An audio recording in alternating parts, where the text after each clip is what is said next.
Imagine a schoolyard, a flat ball, a rusty hoop. That's where it all begins for almost every great player. But between that court and Madison Square Garden, there's a journey that transforms not just your game, but your entire life. Today, I'm going to take you through that journey from the inside, level by level. What you feel, what you sacrifice, what you gain, and what you sometimes lose at every stage of basketball. Whether you're 12 years old with a dream or 30 years old with memories, this video is for you. Level 1, the neighborhood game. It all starts here, not in an air-conditioned facility, not with a certified coach on the blacktop. The neighborhood game is ground zero, and paradoxically, it's often where the greatest players are born. Why? Because here, nobody asks you to perform. You play because you love it, and that raw love, with no pressure, no stakes, it builds something that no academy can ever teach you. Do you remember the first time? The sound of the ball on the asphalt, the sweat stinging your eyes, that first shot that goes in, and that feeling in your chest that nothing else in the world can replace. The blacktop teaches you resourcefulness. No coach, no system. You learn to read the game yourself, to adapt, to create. You discover natural competition. Rules get negotiated, conflicts get settled between players. You learn to assert yourself or get pushed around, and you very quickly understand the social hierarchy. On the playground, respect is earned point by point, not with a title, not with money, with your game. Allen Iverson grew up on the streets of Hampton, Virginia. It was that street ball, physical, unforgiving, that built his unique style. That crossover that drove NBA defenders crazy for 15 years. The playground doesn't teach you to play clean. It teaches you to play real. Level 2, the amateur club. You join a team and something changes. For the first time, you have a jersey with a number on your back. A coach who calls you by your name. Teammates who count on you. You're no longer alone with your ball. You're part of something, but that's also where the first big lesson hits, and it can be painful. You're no longer the best. On your block, you dominated. Here, there are other talents, and the coach makes choices. Some young players experience this moment as a betrayal. They quit. Others, the future greats, use it as fuel. The team teaches you to put the collective before the individual. For the first time, your personal interest has to step aside for the good of the group. That's one of the most important lessons in life.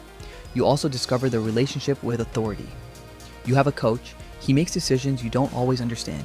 Learning to trust, to question intelligently, to accept, that's a real life education.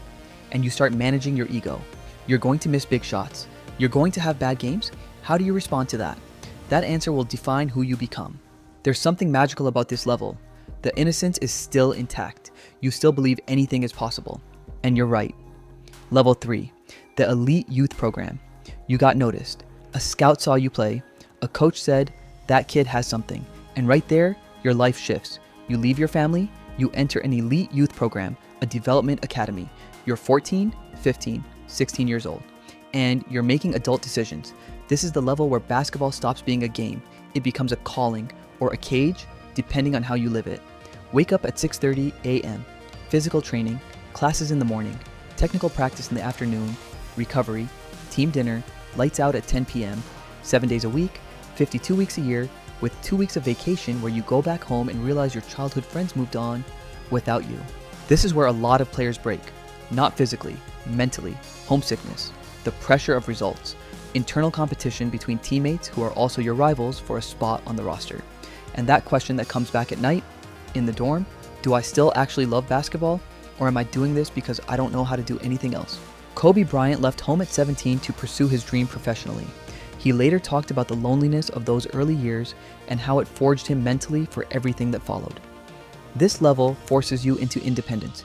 You manage your sleep, your nutrition, your stress alone. Nobody does it for you. You build deep resilience, cuts from the team, injuries, setbacks. You learn to get back up on your own, and you understand the real value of sacrifice. You realize that everything you truly want has a price, and you decide whether you're willing to pay it. Level 4, the semi-professional. You're semi-pro. Officially, you're getting paid to play basketball. Unofficially, you might still be working a side job to cover rent. Nobody romanticizes this level, and yet it might be the most formative of all, because here you play basketball in the real world. With its constraints, its compromises, its harshness, salaries between $500 and $2,000 a month depending on the team. Road trips in a van at 5 in the morning for a game 200 miles away. gyms where the locker rooms have smelled like mildew since 1987. And despite all of that, you keep going, because when you step on that court, everything else disappears. A lot of players at this level live a double life: basketball in the evenings and on weekends, school or a day job during the week. Some crack under the pressure, others, the smartest ones, use this period to build an identity beyond the game. Because here's the brutal question this level forces you to face: do you keep believing in yourself even when the world doesn't see you yet? This level teaches you to manage frustration. You're not where you want to be. Not yet.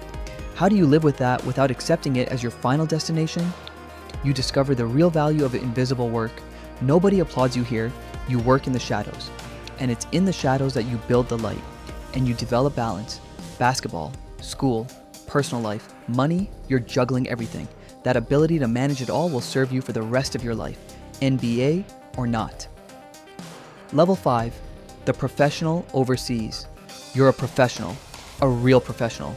Your name is in the papers. Fans recognize you. Your salary lets you live off basketball and live well. But with that status comes a weight nobody prepared you for.